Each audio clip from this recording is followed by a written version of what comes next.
ഹരേ കൃഷ്ണ. എല്ലാവർക്കും നമസ്കാരം. എന്താണ് കൃഷ്ണ നിർവൃതി അല്ലെങ്കിൽ പരമാനന്ദം? അതെങ്ങനെയാണ് ലഭിക്കുക? നിങ്ങൾ കൃഷ്ണ ഭക്തരാണോ? ആണെങ്കിൽ ഈ വാക്കുകൾ നിങ്ങൾ കേൾക്കാതെ പോകരുത് കേട്ടോ. ഇന്ന് നമ്മുടെ ഈ കാലഘട്ടത്തിൽ ഒരുപാട് ചെറുപ്പക്കാർ മദ്യം, മയക്കുമരുന്ന്, അങ്ങനെയുള്ള കുറേ സാധനങ്ങൾ, കുറേ ലഹരി പദാർത്ഥങ്ങൾ, ആർട്ടിഫിഷ്യലായിട്ടുള്ള സിന്തറ്റിക് ആയിട്ടുള്ള കുറേ മയക്കുമരുന്നുകൾ ശരീരത്തിൽ കുത്തിവെച്ചിട്ട് നമുക്ക് അതാണ് അതാണ് സുഖം, അതാണ് പരമാനന്ദം എന്ന് പറഞ്ഞിട്ട് വിചാരിച്ച് തെറ്റിദ്ധരിക്കപ്പെടുകയാണ്. അത് നമ്മൾക്ക് പെട്ടെന്ന് കിട്ടുന്ന ഒരു സാധനമാണ് അല്ലേ. പക്ഷേ കൃഷ്ണഭക്തിയും ഇതിനപ്പുറം നമുക്ക് ലഭിക്കുന്ന ഒരു പരമാനന്ദമാണ് എന്ന് നിങ്ങൾ തിരിച്ചറിഞ്ഞ് കഴിഞ്ഞാൽ പിന്നെ നിങ്ങൾ ഈ മദ്യത്തിൻ്റെയും മയക്കുമരുന്നിൻ്റെയും പുറകെ പോവില്ല. എന്താണെന്ന് വെച്ചാൽ ഞാൻ അനുഭവിച്ച ആ ഒരു പരമാനന്ദം അത് നിങ്ങൾക്ക് പറഞ്ഞു തരാനായിട്ട് ഞാൻ ആഗ്രഹിക്കുകയാണ്. ഈ മദ്യവും മയക്കുമരുന്നും ഒക്കെ നമ്മൾ ഉപയോഗിക്കുമ്പോൾ അത് നമ്മുടെ ശരീരത്തിലെ അവയവങ്ങളെ സ്റ്റിമുലേറ്റ് ചെയ്യുന്നു എന്ന് നമുക്ക് മനസ്സിലായിട്ടുണ്ട് അല്ലേ. അതേപോലെ തന്നെയാണ് കൃഷ്ണഭക്തിയിലൂടെ സഞ്ചരിക്കുന്ന ഒരു വ്യക്തി അവസാനം അതിൻ്റെ അത്യുന്നത ശ്രേണിയിൽ എത്തുന്ന സമയത്ത് നമ്മൾ അനുഭവിക്കുന്ന ആ പരമാനന്ദമില്ലേ, അത് നമ്മൾ ഇവിടെ ആണെങ്കിൽ കൂടി നമ്മളിങ്ങനെ നോക്കുമ്പോൾ ഒരു വസ്തുവിലേക്ക് ഇങ്ങനെ നോക്കുകയായിരിക്കും. പക്ഷെ നമ്മൾ അത് ഉള്ളിലാണ് ഫീൽ ചെയ്യുന്നത്. നമ്മളിവിടെയല്ല നിൽക്കുന്നത്, നമ്മൾ ഗോലോകത്തിൽ നിൽക്കുന്ന ഒരു അനുഭൂതിയായിരിക്കും നമുക്കുണ്ടാവുക. നമ്മൾ എന്തെന്നില്ലാത്ത ഒരു നിർവൃതിയിലായിരിക്കും ആ ഒരു അനുഭവം എന്ന് പറയുന്നത്. അപ്പോൾ അത് നിങ്ങൾക്ക് ഞാൻ എങ്ങനെ പറഞ്ഞു തരാമെന്ന് എനിക്കറിയില്ല. അപ്പോൾ നമ്മൾ കൃഷ്ണൻ്റെ പാട്ട് കേൾക്കുമ്പോഴും അത് ഭക്തി വരുമ്പോഴും ഒക്കെ നമുക്ക് അങ്ങനെ ഒരു ഫീലിംഗ് ആണ് നമുക്ക് ഉണ്ടാവുക. ഞാൻ എന്താ പറയാൻ ഉദ്ദേശിച്ച് വെച്ചാൽ, നിങ്ങൾക്ക് പരമാനന്ദം അല്ലെങ്കിൽ ആനന്ദം അനുഭവിക്കണം എന്നുണ്ടെങ്കിൽ നിങ്ങൾ കൃഷ്ണഭക്തിയിലേക്ക് വരൂ. കൃഷ്ണഭക്തിയാണ് ഏറ്റവും പരമാനന്ദം തരുന്നത് എന്ന് ഞാൻ ഉറച്ച് പറയുകയാണ്. അത് അനുഭവിച്ച ഒരു വ്യക്തി എന്ന നിലയിൽ നിങ്ങൾക്ക് തീർച്ചയായിട്ടും അത് വിശ്വസിക്കാം. എങ്ങനെയാണ് ഞാൻ അനുഭവിച്ചതെന്നല്ലേ.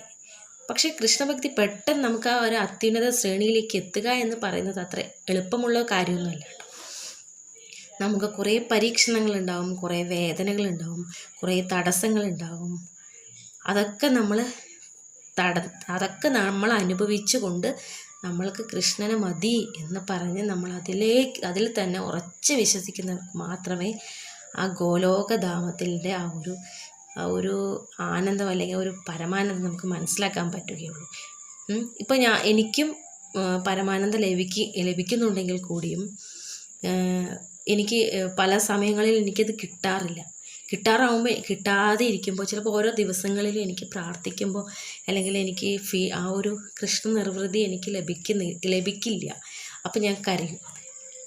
അതേ ഒരു അവസ്ഥയല്ലേ മയക്കുമരുന്ന് ഉപയോഗിക്കുന്ന ആ വ്യക്തിയും. അത് കിട്ടാതെ ഇരിക്കുമ്പോൾ അവർ കാട്ടിക്കൂട്ടുന്ന വ്യഗ്രതകൾ തന്നെയല്ലേ.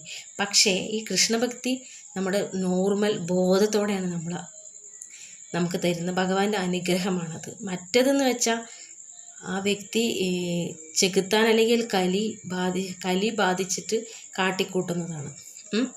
പക്ഷെ ഇവിടെ വരുമ്പോൾ ഭഗവാന്റെ അനുഗ്രഹമാണത്. ആ വ്യക്തിക്ക് ഒരിക്കലും അങ്ങനെ നമുക്ക് സങ്കടം വരും, അല്ലെങ്കിൽ നമുക്ക് ഒരു നെഞ്ചുവേദന പോലെയോ ഒരു ശ്വാസം മുട്ടുന്ന പോലെയോ നമുക്കൊരു ഇന്ന് പ്രാർത്ഥിച്ചില്ലെങ്കിൽ, ഇന്ന് നമുക്ക് ആ ഒരു കൃഷ്ണ നിർവൃതി കിട്ടിയില്ലെങ്കിൽ നമുക്ക് വളരെ അസ്വസ്ഥത ഉണ്ടാവും. പക്ഷെ നമുക്കത് ബോധത്തോടെയാണ് ഉണ്ടാവുന്നത്. ആ ഒരു വിരഹം അത് ഒരു ഭക്തിയാണ്.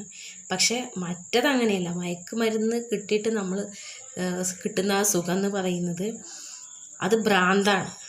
അത് അത് നോർമലല്ല, അത് അബ്നോർമലാണ്. പക്ഷേ ഇത് നമ്മൾ സ്വയം ബോധത്തോടെ എല്ലാം അറിഞ്ഞുകൊണ്ട് നമ്മൾ അനുഭവിക്കുന്ന പരമാനന്ദമാണ് കൃഷ്ണഭക്തിയിലൂടെ കിട്ടുന്നത്. അതിൽ നമുക്കൊരു ദോഷവും ഉണ്ടാവില്ല. കാരണം നമ്മുടെ അവയവങ്ങളൊക്കെ ഫ്രഷ് ആവുകയാണ്. പിന്നെ നമ്മുടെ ശ്വാസം, നമുക്ക് ആ കൃഷ്ണ നിർവൃത്തി കിട്ടുമ്പോൾ നമുക്ക് ആ ഒരു ഉണ്ടാകുന്ന ശ്വാസം അത് വളരെ നിർമ്മലമാണ്. നമ്മുടെ മനസ്സ് നിർമ്മലമാകും. പിന്നെ നമ്മുടെ കണ്ണുകൾ വളരെ പ്രസന്നതയുള്ളതാകും.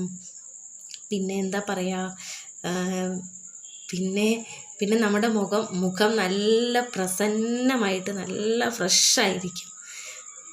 അപ്പോൾ നമ്മൾ എന്താ വിചാരിക്കുക, നമ്മളെപ്പോഴും ആ ഒരു പരമാനന്ദത്തിൽ ആ ഒരു ദിവസമല്ല, ഒരു എല്ലാ സമയത്തും അങ്ങനെ ആയിരിക്കാൻ നമ്മൾ ശ്രമിക്കുക. പക്ഷേ എനിക്ക് ആർക്കും പറ്റില്ല അത്. കാരണം എന്താ വെച്ചാൽ നമുക്ക് മായ ബാധിക്കും. നമ്മൾ ഭക്ഷണം കഴിക്കും, ഇഷ്ടപ്പെട്ട ഭക്ഷണങ്ങൾ കഴിക്കുമ്പോൾ വയറൊക്കെ ഫുള്ളായി നിറഞ്ഞിരിക്കുന്ന സമയത്തൊന്നും നമുക്ക് കൃഷ്ണഭക്തിയെ കിട്ടില്ല കേട്ടോ. നമുക്ക് കുറേ ഇഷ്ടപ്പെട്ട ബിരിയാണി അല്ലെ അതൊക്കെ കഴിക്കുന്ന സമയത്ത്, സദ്യ അതൊക്കെ കഴിക്കുന്ന സമയത്ത് നമുക്ക് കൃഷ്ണ നിർവൃതി ഉണ്ടാവില്ല. വയറൊക്കെ വളരെ ക്ലീനായി അല്ലെങ്കിൽ ശരീരമൊക്കെ ശുദ്ധിയായി ഇരിക്കുന്ന സമയത്തൊക്കെ നമുക്ക് കൃഷ്ണ നിർവൃതി കിട്ടും. കൂടാതെ ഭഗവാന്റെ ഒരു വിളിയുണ്ട്.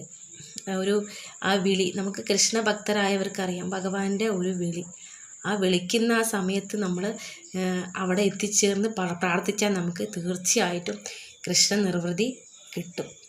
ഞാനെങ്ങനെയാണ് കൃഷ്ണനെ പ്രാർത്ഥിക്കുന്നതെന്ന് വെച്ചാൽ, എൻ്റെ വീട്ടിൽ അങ്ങനെ വിളക്ക് വെച്ച് അങ്ങനെ പ്രാർത്ഥിക്കാനൊന്നുള്ള സൗകര്യമില്ല. സൗകര്യം ഉണ്ടെങ്കിൽ കൂടി അങ്ങനെയൊന്നും പ്രാർത്ഥിക്കാൻ അനുവദിക്കില്ല. അതുകൊണ്ട് തന്നെ ഞാൻ മൊബൈലിൽ ഹെഡ്സെറ്റ് വെച്ചിട്ട് ഇഷ്ടമുള്ള പാട്ട് കേട്ടിട്ടാണ് ഞാൻ പ്രാർത്ഥിക്കാറ്. ഭഗവാൻ വിളിക്കുന്ന സമയമാണെങ്കിൽ ഹെഡ്സെറ്റ് വെച്ച് ആ ഇഷ്ടമുള്ള പാട്ട് കേട്ടതും ഞാൻ ബോഡിയിലെ നാഡികളൊക്കെ അങ്ങനെ ഉത്തേജിക്കപ്പെടും. വളരെ ഒരു പരമാനന്ദത്തിൽ അങ്ങനെ ഇരിക്കും. നമ്മൾ ഗോലോകധാമത്തിലിരിക്കുന്ന ഒരു ഫീലിംഗ് ആണ് നമുക്ക് കിട്ടുക. പക്ഷെ ഭഗവാൻ വിളിക്കാത്ത സമയത്താണെങ്കിൽ കുറേ നേരം ഇരുന്ന് പാട്ട് കേട്ടാലും നമുക്ക് ആ ഒരു അനുഭൂതി വരില്ല. അപ്പോൾ ഞാനത് ഓഫ് ചെയ്തിട്ട് പോകും. അപ്പോൾ ഞാൻ എന്താണെന്ന് പറയാൻ ഉദ്ദേശിച്ചതെന്ന് വെച്ചാൽ, നമ്മൾ കൃഷ്ണഭക്തിക്കായിട്ട് ശ്രമിക്കുക. അല്ലാതെ നമുക്ക് സുഖം കിട്ടണം എന്ന് വെച്ച് നമ്മൾ മദ്യത്തിനും മയക്കുമരുന്നത്തിലും പോവരുത്. അത് വേറെ മൂഡാവാൻ വേണ്ടി നമ്മൾ അങ്ങനെ ചെയ്യരുത്. കൃഷ്ണഭക്തിയിലൂടെ പോവുക. കുറേ കഷ്ടതകളും എല്ലാം ഉണ്ടാവും, പക്ഷെ അതെന്നും നിൽക്കുന്ന ശാശ്വതമായ പരമാനന്ദം നിങ്ങൾക്ക് തരും. മറ്റത് നമ്മളെ മരണത്തിലേക്കും അധോഗതിയിലേക്കും നയിക്കുകയാണെങ്കിൽ ഇത് നമ്മളെ അത്യുന്നതമായ ലോകത്തിലേക്കാണ് നമ്മളെ കൊണ്ടുപോകുന്നത്. അപ്പോൾ കൃഷ്ണഭക്തി, കൃഷ്ണ നിർവൃതി കിട്ടാനായിട്ട് എല്ലാവരും ശ്രമിക്കുക. ആ ഒരു ആനന്ദം അത് എങ്ങനെയാണ്, എന്താണ് എന്ന് എനിക്ക് എങ്ങനെയാണ് പറഞ്ഞു തരേണ്ടതെന്ന് എനിക്കറിയില്ല. കാരണം അതെങ്ങനെയാണ് പറഞ്ഞു തരേണ്ടതെന്ന് അറിയില്ല കേട്ടോ. എന്താ പറയുക, ഇപ്പോൾ ആ ഒരു കൃഷ്ണ നിർവൃതി അതെങ്ങനെയാണ് പറഞ്ഞു തരിക എന്നെനിക്കറിയില്ല. അത് നിങ്ങൾ അനുഭവിച്ചാലേ നിങ്ങൾക്ക് മനസ്സിലാവുകയുള്ളൂ. അപ്പം അതിനു വേണ്ടി ശ്രമിക്കുക. ഹരേ കൃഷ്ണ.